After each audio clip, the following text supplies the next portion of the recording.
Ingat di. Ingat di, madaming kara-kara.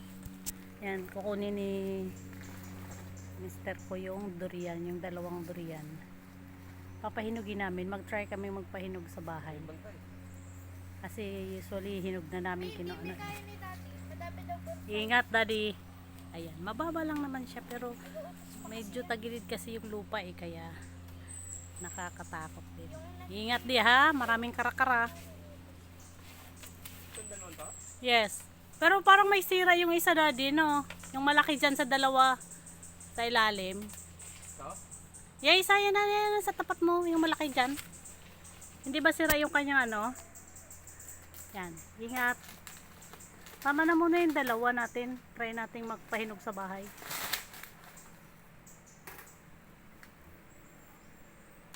Yan. Dalawa.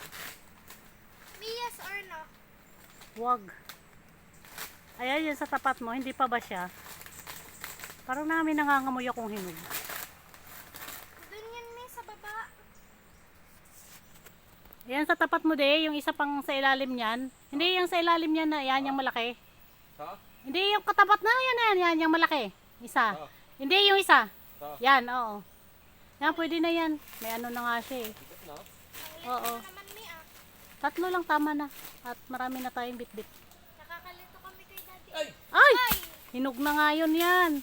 Oh, Mahihinog na may naamoy nga ako. dumiretso sa ano, bangin. Hindi, nandyan lang yun. Hindi, dumiretso eh.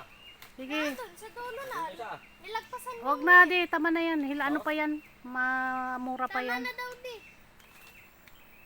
Ingat ka.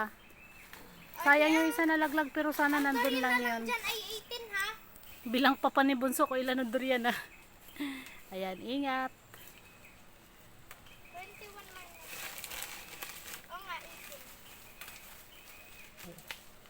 Ayan, may dalawa kaming durian. Tatlo pala. Makukuha din naman namin yung isa doon. Ingat ka di. Hindi na nga namin minid daddy nahanap yung Ayan, ito lang naman, mababa lang nakita siya. ni dading durian, biglang gumulong sa bangin. Kaya na di. Bigat. Ayan, may dalawang durian. Ayun lang. Yun lang guys. Thanks for watching. Please follow and share for more videos. Bye!